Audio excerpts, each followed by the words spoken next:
Hello everyone, welcome to my YouTube channel. आज के इस वीडियो में हम पढ़ेंगे जीआई टैग के बारे में। जीआई टैग क्या होता है, यह क्यों दिया जाता है और जीआई टैग पंजीकरण के क्या लाभ है और राजस्थान में अब तक कितनी वस्तुओं को जीआई टैग मिल चुका है। तो चलिए वीडियो को स्टार्ट करते हैं। सबसे पहले जीआई टैग, इसकी फुल फॉर्म क्या होती है? ज्योग्राफिकल इंडिकेशन टैग, यानी भौगोलिक संकेतक। जीआई टैग क्या है? यह एक संकेत है जिसका उपयोग एक निश्चित भौगोलिक उत्पत्ति से उत्पन्न विशेष विशेषता वाले उत्पादों की पहचान करने के लिए किया जाता है। जीआई टैग क्या है? यह एक संकेत है जिसका उपयोग एक निश्चित भौगोलिक उत्पत्ति से उत्पन्न विशेष विशेषता वाले उत्पादों की पहचान करने के लिए किया जाता है। इसको हम इस एग्जाम्पल से समझ सकते हैं। जैसे बीकानेरी भुजिया है, उसको जीआई टैग मिला हुआ है। कहाँ से? बीकानेर से। तो उसको बीकानेर के अलावा अन्य किसी जगह से उत्पादित नहीं किया जा सकता और न ही उसकी कोई भी ब्रांड है वो कॉपी कर सकता है। तो इसको एक प्रकार का इससे क्या, इसको एक प्रकार का वो कानूनी संरक्षण मिल गया है। अगस्त 2023 में केंद्र के उद्योग संवर्धन एवं आंतरिक व्यापार विभाग DIPP के अंतर्गत चेन्नई स्थित जीआई रजिस्ट्री ने राजस्थान की 5 हैंडीक्राफ्ट कलाओं को भौगोलिक संकेतक दिया है। यानी कि अगस्त 2023 में राजस्थान की 5 हैंडीक्राफ्ट कलाओं को जीआई टैग दिया गया है। जीआई टैग देता कौन है? उद्योग संवर्धन एवं आंतरिक व्यापार विभाग ये देता है। नाबार्ड के एक प्रोजेक्ट के अंतर्गत इन 5 कलाओं के रजिस्ट्रेशन के लिए फंडिंग की गई थी। यानी नाबार्ड के एक प्रोजेक्ट के अंतर्गत इन 5 कलाओं के रजिस्ट्रेशन के लिए क्या की गई थी? फंडिंग की गई थी। जीआई टैग को 10 ईयर की प्रारंभिक अवधि के लिए पंजीकृत किया जाता है, जिसे समय समय पर नवीनीकृत किया जा सकता है। यानी जीआई टैग को 10 साल की प्रारंभिक अवधि के लिए पंजीकृत किया जाता है। बाद में इसका रिन्यू किया जा सकता है। वर्ष 2004 में दार्जिलिंग चाय जीआई टैग प्राप्त करने वाला पहला भारतीय उत्पाद है। तो भारत में सबसे पहले जीआई टैग प्राप्त करने वाला भारतीय उत्पाद कौन सा है? दार्जिलिंग चाय, जिसको 2004 में जीआई टैग मिल गया था। भारत में जीआई टैग लागू कब हुआ था? 15 सितंबर 2003 को। तो भारत में जीआई टैग लागू हुआ था 15 सितंबर 2003 को।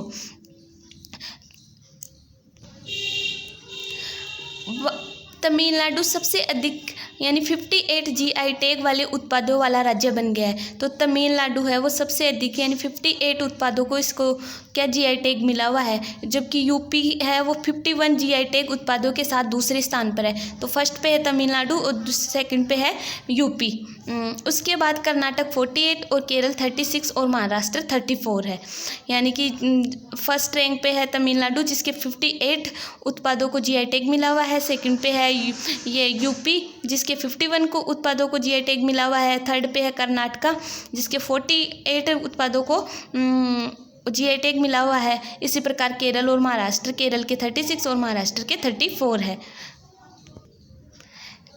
जीआई पंजीकरण के लाभ, यानी जीआई पंजीकरण के क्या लाभ है ये पढ़ते हैं। यह भारत में भौगोलिक संकेतक के लिए उत्पाद के निर्यात को बढ़ावा मिलता है। यानी जिसके जीआई टैग मिल जाता है ना, उसके उत्पाद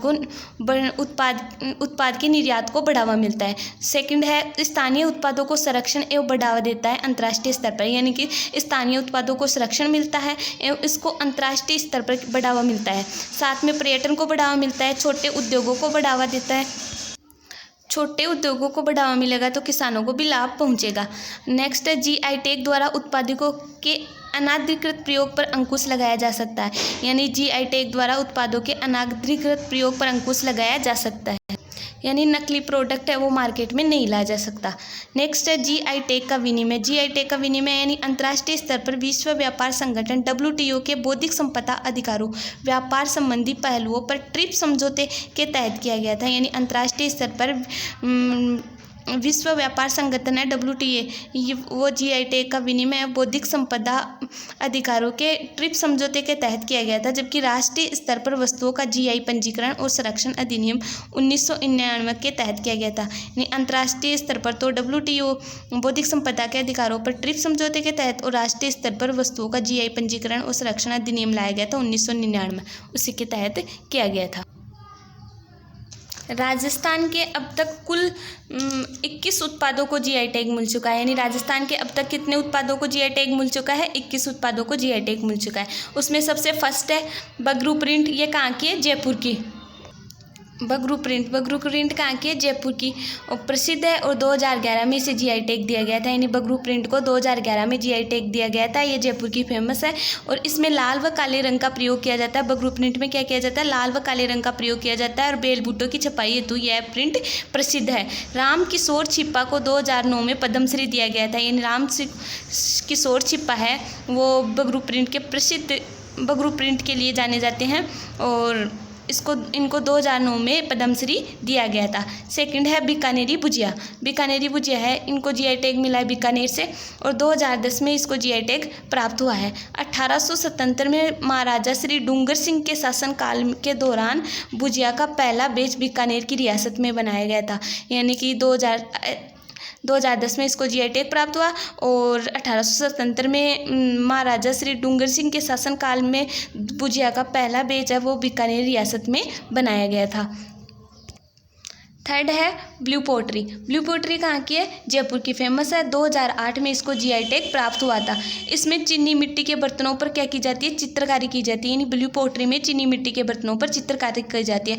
राजा मान सिंह इसे लाहौर से आमेर लाए परंतु सर्वाधिक विकास राम सिंह सेकंड के समय हुआ। यानी राजा मान सिंह है इसे लाहौर से आमेर लाए परंतु सर्वाधिक विकास है वो राम सिंह सेकंड के समय हुआ था ब्लू पोट्री का। और ये क्वेश्चन प्रीवियस ईयर एग्जाम में पूछा भी गया है। राम सिंह सेकंड ने कालूराम व चूड़ामन कुमार को पोट्री सीखने के लिए दिल्ली भेजा। तो राम सिंह सेकंड ने है ना कालूराम व चूड़ामन कुमार को पोट्री सीखने के लिए दिल्ली भेजा था। कृपाल सिंह शेखावत को ब्लू पोट्री के लिए 1974 ईस्वी में पद्मश्री दिया गया था। यानी कृपाल सिंह शेखावत को ब्लू पोट्री के लिए 1974 में पद्मश्री दिया गया था। ब्लू पोट्री के प्रमुख कलाकार कौन है? नाथीबाई है, त्रिलोकचंद है, भगवान शाह है, बेरू खाड़वार है और हनुमान शाह है, दुर्गालाल गिरिराज इत्यादि है वो ब्लू पोट्री के प्रमुख कलाकार है। फोर्थ है ब्लू पोट्री का लोगो। तो ब्लू पोट्री का लोगो है उसको भी जीआई टैग मिला है 2017 में और ये कहाँ का है? जयपुर का ही है। कठपुतली ये है फिफ्थ कठपुतली को 2008 में जीआई टैग प्राप्त हुआ है और संपूर्ण राजस्थान के लिए इसे जीआई टैग प्राप्त हुआ है। यानी कठपुतली को 2008 में जीआई टैग मिला वो भी संपूर्ण राजस्थान के लिए। यह प्रसिद्ध तो है कठपुतली उदयपुर, चित्तौड़गढ़ और जयपुर की है और आड़ू की लकड़ी से है ना इसे बनाया जाता है। देवीलाल सांबर ने इसे प्रसिद्धि दिलाई थी। कठपुतली संग्रहालय है वो बागौर उदयपुर में है। यानी कठपुतली है वो उसको 2008 में जीआई टैग मिला, संपूर्ण राजस्थान के लिए मिला और प्रसिद्ध है ये उदयपुर, चित्तौड़ और जयपुर की। और कठपुतली को अल्लू की लकड़ी से तैयार किया जाता है। देवीलाल सांबर ने इसे प्रसिद्धि दिलाई। कठपुतली संग्रहालय है वो बागौर उदयपुर में है। कठपुतली के लोगो यानी कठपुतली के लोगों को भी जीआई टैग मिला है 2008 में और वो भी संपूर्ण राजस्थान को प्राप्त हुआ है। तो एक तो ब्लू पोट्री के लोगों को जीआई टैग मिला है और साथ में एक कठपुतली के लोगों को भी जीआई टैग मिला है। नेक्स्ट है कोटा डोरिया कला इसे 2005 में जीआई टैग प्राप्त हुआ है और ये कहाँ की फेमस है? कैथून कोटा की। यानी कैथून कोटा के दीवान थे वो जाला जालिम सिंह द्वारा यह कला मैसूर से लाई गई थी। यानी दीवान जाला जालिम सिंह के द्वारा ये कोटा डोरिया कला है वो मैसूर से लाई गई थी और इसके प्रमुख बुनकर है महमूद मसूरिया। नेक्स्ट है कोटा डोरिया लोगो। यानी कोटा डोरिया कला है इसके लोगों को भी जीआई टैग मिला है वो 2010 में इसको जीआई टैग प्राप्त हुआ है। नेक्स्ट है मकराना के संगमरमर को 2015 में जीआई टैग प्राप्त हुआ है। मकराना के संगमरमर को 2015 में जीआई टैग प्राप्त हुआ है। अब ये मकराना का संगमरमर है वो डीडवाना कुचामन जिले में आता है। इससे पहले ये नागौर जिले में आता था। सफ़ेद संगमरमर का उत्खनन इस संगमरमर से ही ताजमहल का निर्माण किया गया था। यानी सफ़ेद संगमरमर का उत्खनन होता है यहाँ पे और इस संगमरमर से ही ताजमहल का निर्माण कराया गया था। प्रमुख खदानें हैं चकडूंगरी, डूंगरी, देवी अलोड़ी कुमारी और माताबर, गुलाबी और नहर खान। ये सभी खाने हैं वो मकराना संगमरमर की फेमस खाने हैं। नेक्स्ट है मोलेला कला है उसको 2008 में जीआई टैग प्राप्त हुआ है। जीआई का टैग है वो 2008 में प्राप्त हुआ है। और टेराकोटा मोलेला कला कहाँ की? टेराकोटा यानी मिट्टी पकाकर बनाई गई मूर्तियाँ हैं ये टेराकोटा कला कहलाती है। ये मोलेला गांव राजसमंद की फेमस है। 2012 में मोहनलाल कुमार को पद्मश्री दिया गया था। किसको? मोहनलाल कुमार को पद्मश्री दिया गया था। इसके अन्य कलाकार है खेमाराम व राजेंद्र। नेक्स्ट है मोलेला कला लोगो, यानी मोलेला मोलेला की जो टेराकोटा कला है उसके लोगो को भी 2017 में जीआई टैग दिया गया है। नेक्स्ट है फुलकारी। फुलकारी है वो राजस्थान, पंजाब और हरियाणा को संयुक्त रूप से जीआई टैग प्राप्त है। यानी फुलकारी की कला है उसमें राजस्थान, पंजाब, हरियाणा को संयुक्त रूप से जीआई टैग प्राप्त है। दुपट्टे अथवा चुनरी पर सुंदर कढ़ाई करना, यानी दुपट्टे अथवा चुनरी पर सुंदर कढ़ाई करना वो फुलकारी कला के अंतर्गत आता है। सांगानेरी प्रिंट। सांगानेरी प्रिंट कहाँ का फेमस है? जयपुर का। और जयपुर के जो नामदेवी छिप्पे है ना छपाई करने वाले, वह लट्ठा या मलपर पर कढ़ाई करते हैं, वो सांगानेरी प्रिंट के लिए स्पेशल जाने जाते हैं।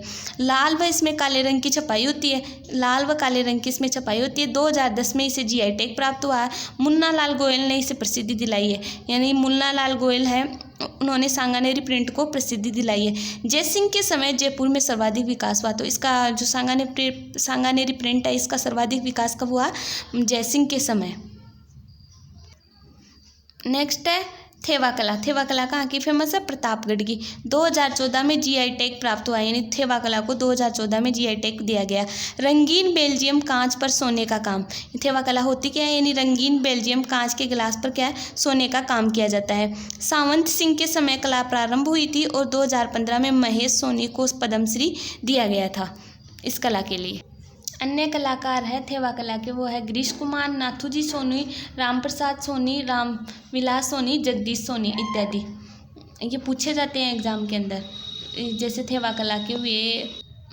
नेक्स्ट है सोजत की मेहंदी। सोजत की मेहंदी सोजत पाली में होती है और इसको भी ना जीआई टैग मिला हुआ है। 2021 में इसको जीआई टैग दिया गया था। नेक्स्ट है पोकरण पोट्री। ये कहाँ की फेमस है? जैसलमेर की फेमस है, इसको भी जीआई टैग मिला हुआ है। नेक्स्ट है पिछवाइयाँ। पिछवाइयाँ कहाँ की फेमस है? नाथद्वारा द्वारा राजसमंद की। 2013 में इसे जीआई टैग प्राप्त हुआ। नाथद्वारा में क्या है? श्री कृष्ण प्रतिमा के पीछे लगाया जाने वाला कपड़ा जिस पर कृष्ण लीलाओं का अंकन किया जाता है उसे पिछवाई कहा जाता है, यानी कपड़े पर कृष्ण लीलाओं का अंकन है वो पिछवाइयाँ कहलाती है।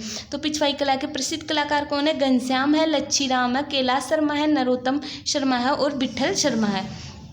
नाथद्वारा के जांगीड़ व गौड़ ब्राह्मणों पर्यावरणों द्वारा चित्रण का काम किया जाता है, यानी पिछवाइया कला में नाथद्वारा के जो जांगीड़ व गौड़ ब्राह्मण परिवार है उनके द्वारा चित्रण का काम किया जाता है।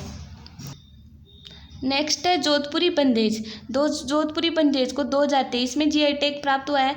जोधपुर पारंपरिक राजस्थानी शिल्प कपड़े में बांधने और रंगने की जटिल प्रक्रिया है, यानी कि पारंपरिक राजस्थानी शिल्प में कपड़े बांधने और रंगने की जटिल प्रक्रिया है। इसे टाई एंड डाई उद्योग के नाम से भी जाना जाता है, जिसे ये है ना जोधपुरी बंदेज। इसको बंदेज के लिए उपयोग किए जाने वाले कपड़े मलमल, रेशम और वायल है। सूती धागे का प्रयोग कर कपड़े को बांधने के लिए किया जाता है, यानी सूती धागे का प्रयोग कर कपड़े को बांधने के लिए किया जाता है। नेक्स्ट है कोफ्तगिरी।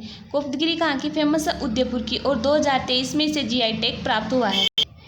इसे तैनिशा भी कहा जाता है, यानी कोफ्तगिरी कला को तैनिशा भी कहा जाता है। फौलाद की वस्तुओं पर सोने के पतले तारों की जड़ाई, वो क्या ये कोफ्तगिरी क्या होती है? फौलाद की वस्तुओं पर सोने के पतले तारों की जड़ाई।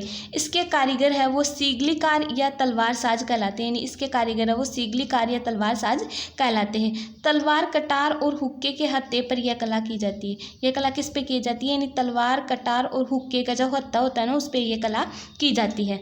नेक्स्ट है उस्ता कला। उस्ता कला कहाँ की फेमस है? बीकानेर की और 2023 में इसे जीआई टैग प्राप्त हुआ है। उस्ता कला होती क्या है? उस्ता कला होती है ऊंट की खाल पर की जाने वाली कलाकारी। बीकानेर के अनूप सिंह इसके कलाकार है। हमीमुद्दीन, रुकदीन, रामलाल और अली राजा हसन इसे लाहौर से लाकर आए थे। प्रमुख कलाकार है हिसामुद्दीन उस्ता। 1986 में इनको पद्मश्री दिया गया था। Camel height training centre. Camel height training centre कहाँ पे? बीकानेर। इस बीकानेर में है और इसकी स्थापना उस्ता कला के लिए की गई थी। और केमल मैन के नाम से किसे जाना जाता है? अशोक टांक को, यानी अशोक टांक को केमल मैन के नाम से जाना जाता है। नेक्स्ट है कसीदाकारी कला।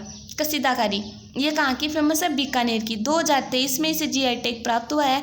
कपास, रेशम या मखमल के कपड़े पर धातु, मोती, पंख, सीपियाँ एवं सितारों को सुई धागे के प्रयोग से लगाया जाता है। यानी कसीदाकारी कला में क्या होता है कि कपास, रेशम या मखमल के कपड़े पर ना धातु, मोती, पंख और सीपियाँ एवं सितारों को सुई धागे के प्रयोग से लगाया जाता है।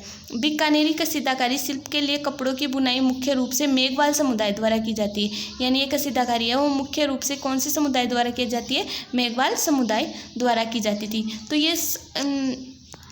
ये हमने टोटल 21 जो थी कलाएँ उनको जो जिनको जीआई टैग मिला हुआ है इनके बारे में जाना। और ये रूडा है rural non agriculture development agency. यानी रूडा एक एजेंसी है जिसका मुख्यालय जयपुर में है।